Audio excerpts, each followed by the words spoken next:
Hello and welcome to all of this is Prashant Jha. और बच्चों आज जो है हम इंपॉर्टेंट सेशन होने वाला है, क्योंकि जैसे ही हमने मैप वर्क ज्योग्राफी का अपलोड किया था, मैंने बच्चों को बताया था इंपॉर्टेंट चीजें जो कि ज्योग्राफी के मैप से रिलेटेड क्वेश्चंस हैं, आपके एग्जाम में आएंगे ही आएंगे। उनके बारे में हमने डिस्कस किया, बच्चों के बहुत अच्छे रिस्पॉन्स आए और अब हम उसी सीरीज को कंटिन्यू करें, चाहे फाइनल एंड डे वो है हिस्ट्री के मैप वर्क को लेके।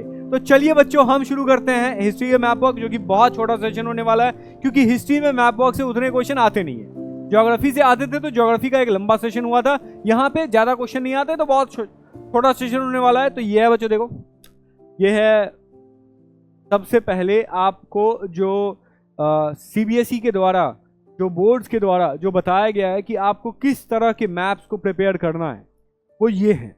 किस तरह के मैप को प्रिपेयर कर सकते हैं बच्चों, तो वो हम इस तरह से, देखो जैसे कि कांग्रेस सेशन से रिलेटेड आपसे क्वेश्चन पूछ सकते हैं एग्जाम में कि कांग्रेस का सेशन कब हुआ था, कलकत्ता सेशन कब हुआ था, नागपुर सेशन, मद्रास सेशन कब हुआ था, ये तो आपके एमसीक्यू में पूछे जाएंगे। लेकिन मैप वर्क में क्या पूछा जाएगा कि कलकत्ता सेशन जो 1920 में जो कांग्रेस का सेशन हुआ था, कहां हुआ था वो भी नहीं बताएंगे, तो वो कहां हुआ था, कलकत्ता नहीं है, लेकिन पूछा जाएगा 1920 में कांग्रेस का सेशन कहाँ हुआ था, तो वो तुम्हें मैप में दिखाना होगा। और तुम्हें अगर कलकत्ता पता होगा तो तुम आराम से लगा दोगे।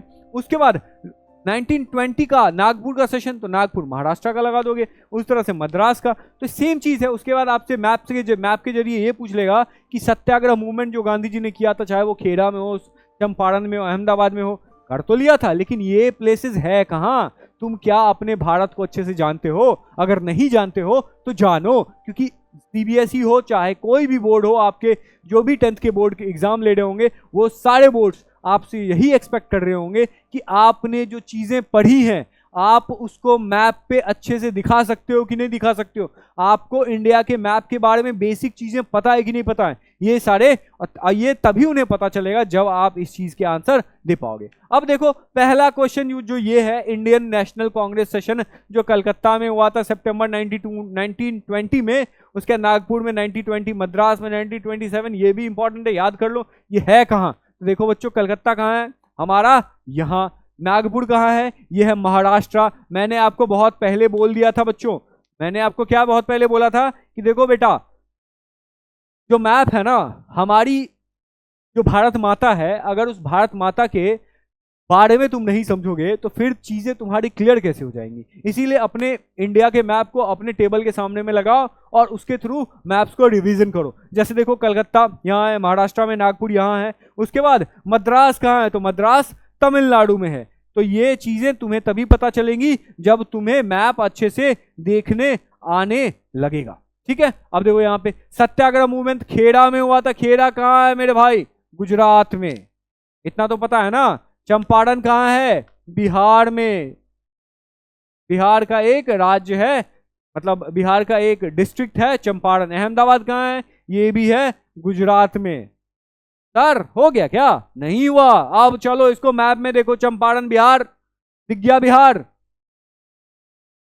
बिहार दिखा कि नहीं दिखा, दिखेगा, बिल्कुल दिखेगा, देखो बिहार है, ठीक है। बिहार में चंपारण हो गया। उसके बाद खेड़ा कहाँ है, यहाँ है खेड़ा। अहमदाबाद यहाँ है, डांडी यहीं है। ये सारे गुजरात के स्टेट है जो कि तुमको मस्ट है कि तुम्हें याद ही करना है, क्योंकि अगर तुमने याद कर लिया तो तुम्हारे फुल में फुल मार्क्स मिल जाएंगे। अब देखो यहाँ पे बोला जा रहा है कि प्री फर्स्ट वर्ल्ड वॉर, जो यूरोप में वर्ल्ड वॉर हुआ था, एलाइज और एलाइड कंट्री, एक्सिस और एलाइड पावर के बीच में जो वॉर हुआ था, उस वॉर के बाद बहुत कुछ ट्रांसफॉर्म हो गया, लेकिन उस वॉर के पहले की जो यूरोप है वो कैसी है, वो तुम्हें दिखाना है। उस यूरोप में तुम्हें दिखाना है कि इटली कहाँ है, जर्मनी कहाँ है, ऑस्ट्रिया हंगरी कहाँ है, ग्रीस कहाँ है। तो आपके पास जो यूरोप का मैप होगा वो पूरा ब्लैंक होगा, उसमें एक चीज भी, जो बोर्ड है आपके, जो क्वेश्चन सेट करने वाले एग्जामिनर है, वो एक चीज भी नहीं डालेगी। लेकिन मैंने क्या यहाँ पे ब्लैंक मैप डाला है, बिल्कुल नहीं, मैंने यहाँ पे मैप डाले हैं ऐसे, ताकि आपको याद करने में आसानी हो। यहाँ पे पूछा जा रहा है इटली कहाँ है, देखो यहाँ पे, ये हो गई मेडिटेरियन सी, ये हो गई तुम्हारी इटली, ये हो गई तुम्हारी फ्रांस, और ये हो गई तुम्हारी ऑस्ट्रिया हंगरी। और ऑटोमन एम्पायर कहाँ गया, जिसको बाद में इटली वो टर्की बन गया, तो ऑटोमन एम्पायर यही है। तो देखो Ottoman Empire, Austria Hungary, Italy, France, Switzerland, ठीक है, ये सारी चीजें। ये ग्रीस है, ये भी इंपॉर्टेंट है, ध्यान रख लो। उसके बाद जर्मनी यहाँ है, देखो फ्रांस यहाँ, जर्मनी यहाँ, और फ्रांस और जर्मनी के बगल में बीच में बेल्जियम है। तो ये चीजें जो है एग्जाम में पूछी जा सकती है, इसीलिए मैं आपको बता दे रहा हूँ। फ्रांस यहाँ, उसके बगल में ऑस्ट्रिया हंगरी, ऑस्ट्रिया हंगरी के ऊपर में जर्मनी, और फ्रांस और जर्मनी के बीच में बेल्जियम, और बेल्जियम के ऊपर में नीदरलैंड। और फ्रांस के इधर ऑपोजिट साइड में स्पेन, और स्पेन के बगल में जैसे हमारा इंडिया के बगल में पाकिस्तान है, उसी तरह से स्पेन के बगल में पोर्चुगल। और यही पोर्चुगल है बच्चों जो हमारे गोवा को कंट्रोल करती है, जो हमारे गोवा को पहले कंट्रोल करती थी। राइट, समझ में आ गई बात। और देखो फ्रांस, जर्मनी, और यहाँ पे ग्रेट ब्रिटेन, और रशिया कहाँ है, रशिया यहाँ है। अब देखो वर्ल्ड वॉर जो हुई थी, तो वर्ल्ड वॉर में किन दो कंट्री के बीच में वॉर हुई थी? तो देखो जो भी येलो वाले पार्ट्स है ना बच्चों, उन येलो वाले पार्ट्स में जो भी कंट्री आपको दिख रही है, चाहे वो जर्मनी हो, चाहे वो ऑस्ट्रिया हो, चाहे देखो जर्मनी, ऑस्ट्रिया, हंगरी एम्पायर और ऑटोमन एम्पायर जो थी, वो जो येलो कलर में, वो तीनों एक टीम में थी। उसके बाद उसके ऑपोजिट टीम में कौन कौन थी? तो एलाइड पावर कौन सी हो गई? France, Great Britain, Italy, Greece, ये सब, और रशिया, ये सब एलाइड पावर थी। ठीक है, चलो समझ में आ गया। उसके बाद यहाँ पे इटली का एक तुमको मैप दिखाया जाएगा, और यहाँ पे पूछा जाएगा वेनेशिया कहाँ है, पनामा कहाँ है, टस्कने कहाँ है, और किंगडम ऑफ टू सिसिली कहाँ है। तो ये आपको ब्लैंक मैप में अगेन पूछा जाएगा, लेकिन मैंने यहाँ पे ब्लैंक मैप नहीं दिया है, ताकि आप अगर जब भी याद करने की कोशिश करो तो आपको याद हो जाए। देखो यहाँ पे है तुम्हारा किंगडम ऑफ लोम्बार्डी, वेनेशिया जो है इटली का सबसे टॉप वाला पार्ट है। टॉप वाले पार्ट में एक में वेनेशिया है और एक में किंगडम ऑफ सार्डिनिया है। एक जगह वेनेशिया हो गया और दूसरी जगह सार्डिनिया हो गया। सबसे नीचे में देखो, ऊपर का तो याद रहेगा वेनेशिया है और सार्डिनिया है, और सबसे नीचे में कौन सा है बच्चों? सब नीचे में किंगडम ऑफ टू सिसिली। पहला सिसिली ये हो गया, दूसरा सिसिली ये हो गया। तो ऊपर में वेनेशिया, सार्डिनिया, और सबसे नीचे में किंगडम ऑफ टू सिसिली हो गया बीच में, बस। और तुमको कुछ याद नहीं रखना है। उसके बाद देख लो, एक पैपल स्टेट्स है और एक ग्रैंड ड्यूशी ऑफ टस्कनी है। समझ में आया? देखो यही पूछ रहा है ना, वेनेशिया ऊपर में था, बताया मैंने टॉप में, Kingdom of Two Sicily bottom में, उसके बाद टस्कनी जो है वो बीच में, मतलब मिडिल में। अब पनामा कहाँ है बच्चों? देखो पनामा कहाँ है, पनामा कहाँ गया? पनामा है यहाँ। तो अगर देखो एक बात बताएं, अगर ऐसे आपको पूरा ब्लैंक नहीं दे देगा, उसमें पॉइंट भी रहेगा यहाँ, तो तुम्हें अगर मान लो कि ये खाली पूरा ब्लैंक दे दे और उसमें कोई नाम ना लिखा रहे, बस एक यहाँ पे पॉइंट हो, एक यहाँ पे पॉइंट हो, एक यहाँ पे पॉइंट हो, और एक यहाँ पे पॉइंट हो, तो तुम्हें कैसे याद रखना है? कि तुम्हें याद रखना है कि सर ने बताया था सबसे टॉप में जो है वो दो आएगी। कौन सी आएगी? वेनेशिया आएगी, गुड। उसके बाद सार्डिनिया आएगी। तो वेनेशिया जो थी वो राइट में थी, मतलब ये वाला राइट। तुम्हारा जो क्वेश्चन पेपर होगा ना, उसके राइट में होगी वेनेशिया, लेफ्ट में हो जाएगी सार्डिनिया, और सबसे नीचे वाला पॉइंट जो हो जाएगा वो सिसिली का हो जाएगा। तो जो बच गया वो पैपल स्टेट्स और ग्रैंड टस्कनी, और सबसे ऊपर में जो सार्डिनिया के बगल में है वो हो गया पनामा। अब यहां पे बात किया जा रहा है कि ये जो गुड्डेम रेबेल्स है ना बच्चों, गुड्डेम रेबेल्स कहाँ के हैं?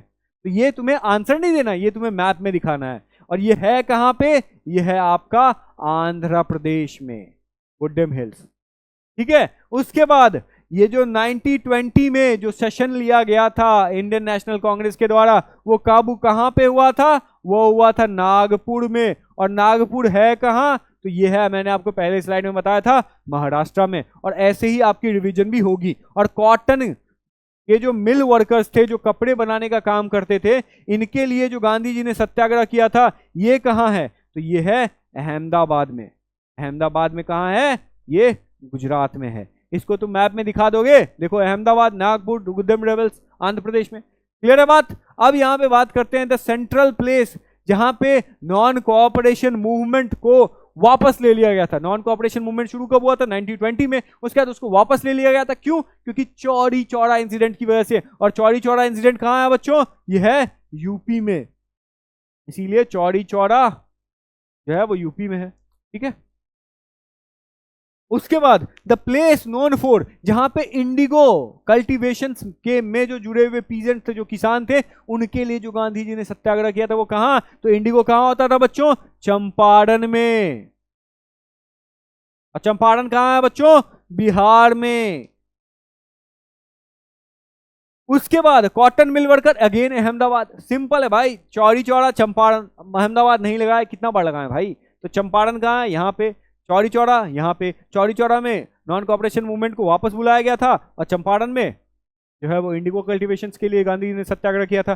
चौरी चौरा में जो वो पुलिस स्टेशन को जो गांव के लोगों ने जो जला दिया था ना, इसी वजह से गांधी जी ने नॉन कॉपरेशन मूवमेंट जो है वो वापस ले लिया था। तो बच्चों ये सेशन आपको कैसा लगा, do let me know in the comments, और मैं आपके लिए क्या क्या सेवा कर सकता हूं ये भी मुझे बताना, ताकि मैं आपके लिए और अच्छी अच्छी वीडियोस लेते आऊं। और साथ में अगर आपको मैप वर्क ज्योग्राफी का देखना है और आपने अभी तक ज्योग्राफी का मैप वर्क नहीं देखना है, तो बच्चों जाके देखो, क्योंकि वो ऐसा सेशन होने वाला है ना, वो ऐसा सेशन था जो इतना इंपॉर्टेंट हो जाएगा, क्योंकि अगर तुमने उस सेशन को देख लिया ना, तुम्हारे 5 मार्क्स कहीं नहीं जाने वाले। वो सेशन तुम्हें डिस्क्रिप्शन में मिल जाएगा, और तुम ये सेशन को एंजॉय करो, और फिर इस वीडियो को अच्छा लगे तो लाइक करना एंड शेयर करना अपने दोस्तों के साथ। चलो बच्चों, फिर मिलते हैं आपसे अगले सेशन में किसी अलग टॉपिक को डिस्कस करते हैं।